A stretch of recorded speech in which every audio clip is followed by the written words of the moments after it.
Hello, welcome back to Ivana's Noshk Life. Today I want to talk to you about very exciting topic for me and hopefully for you as well, and maybe it's gonna motivate you. So have you ever asked yourself a question, why should I do a PhD in Norway rather than any other country? So today I want to answer this question by giving you my 10 reasons. I went through this process myself, and I know that some reasons they are more dependent on the person that is doing the PhD, and the other actually very related to the university and the community you are in.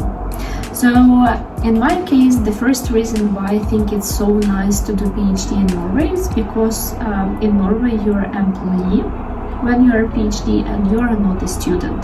So you actually get in a salary that quite good, you pay taxes, and you have all of the same benefits as any other employee at Norwegian University. The second reason is actually the salary itself, because it starts very high. It starts almost at 500,000 kroners per year, that I think it's extremely good after you graduated your master to get in this type of salary, even not for Norway, but in Norway as well.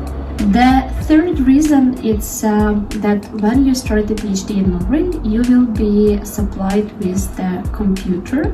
So for example, my MacBook is bought from the university for me. I haven't bought it for myself.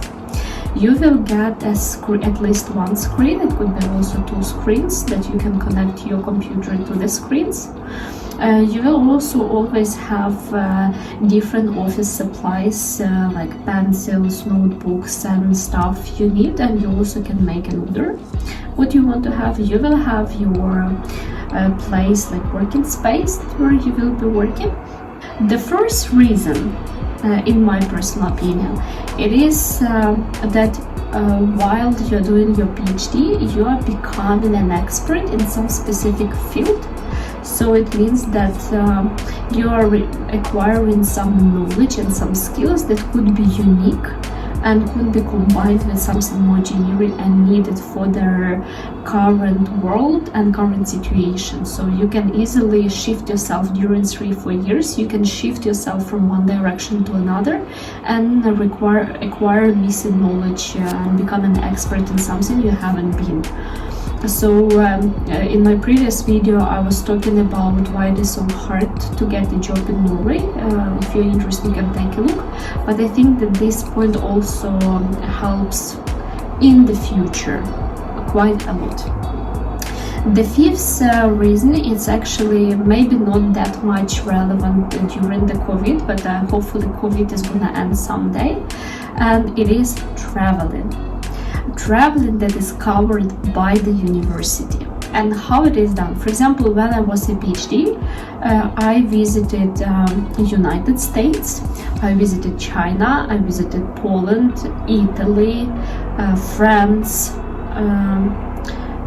if I remember, so it's like the list is long. And how I did it, when I was writing some article, because this is what we do in the PhD, we write articles, I was selecting conferences that not only were related to my topic, but also when they were located in the place I wanted to visit. And then after you submitted your article and it was accepted, your university actually covers expenses related to the traveling to that conference. Then related to the traveling, the sixth reason, it is meeting interesting people. And it's not only meeting people in the university where you work or the department or the group where you will be working, but it's also international community that is extremely cool. For example, for me, I couldn't imagine that one day I will be in Stanford sitting on the meeting with people who work in additive manufacturing, and we will be sitting and all together in Stanford discussing stuff. So it was like super cool because everyone talks about Stanford, and then I've been there, I went through different buildings, they showed us different stuff, and we got some to meet some people from there. That was really, really cool. Or for example, USC in the United States, also one of the really, really good universities that is getting in top 10 in many different evaluations. I've been there as a visiting researcher, and actually all the expenses were covered by my university. I learned a lot, and I met super cool people there that we still keep talking and collaborating together. So, and the same, I've been in the Europe on different conferences where I met different CEOs who are additive manufacturing machine producers, and gained a lot of knowledge from them that you would never find on any website or anything like that. So I think this is super cool, this possibility to meet interesting people, but you need to be proactive and you need to talk to your department and see how it is possible, because it's very dependent on the department and there is support for you. I was lucky, I got really a lot of support from my department.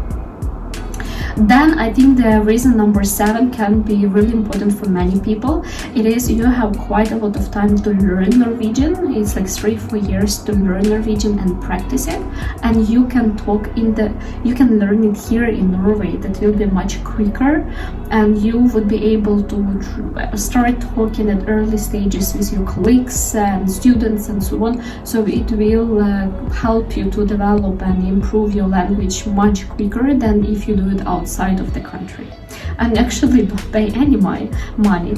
And I know that in our university, for example, you also could get some introductory course to the Norwegian for free. That is also super cool. Then 8th reason, it is learning Norwegian culture. So it's not only about language, but you can understand the culture inside, what Norwegians values, how to behave, do you fit in Norwegian culture, would it be comfortable for you to keep living in Norway afterwards, and so on and so on. Also to investigate the area, investigate the Norway itself. So all of that, to be a PhD allows you to do all of that. Another reason, it is the 9th one, it is about acquiring the permanent residence permit. So after 3 years of being a PhD, because PhD is a job, reason number 1, it is a job, so you can apply for permanent residence permit after 3 years of working in a PhD. And this is super cool, because if, for example, after a PhD you are not able to find a job, you have a permanent residence permit. You can apply for dagpenger, for daily support from